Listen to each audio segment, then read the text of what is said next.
numérique est une véritable révolution qui bouscule nos habitudes, parce que l'accès au savoir est très différent. C'est un accès qui est instantané, un accès qui se caractérise par le côté multiple et collaboratif.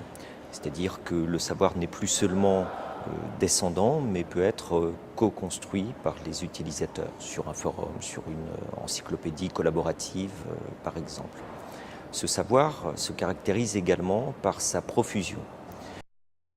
Ce changement nécessite, bien entendu, une adaptation au niveau scolaire, une adaptation sur la façon dont l'enseignement est réalisé. D'autant plus que le public lui-même a largement changé. Il a évolué parce que nous avions 20% d'une classe d'âge en 1960 qui obtenait le baccalauréat. Aujourd'hui, nous avons 63-64% d'une classe d'âge qui obtient le baccalauréat. Et dès lors, nous sommes passés d'un enseignement d'élite à un enseignement de masse. Donc, le cours unique qui s'adressait à tout un groupe et qui proposait une même activité à l'ensemble d'une classe n'est peut-être plus toujours adapté.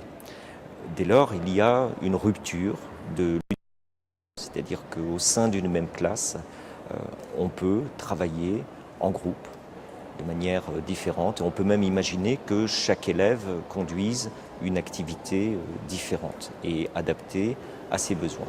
Et en cela, le numérique peut aider les enseignants qui s'emparent des outils numériques et peuvent dès lors adapter leur pédagogie.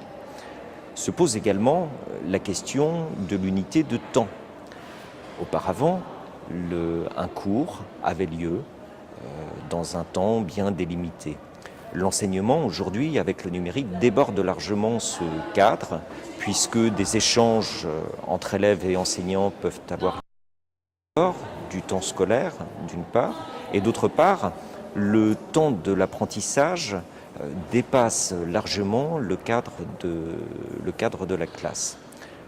Par exemple, un élève peut accéder à des connaissances, peut accéder au savoir à tout moment. À tout moment, à tout lieu, grâce aux outils mobiles, il peut travailler, produire, rechercher des informations.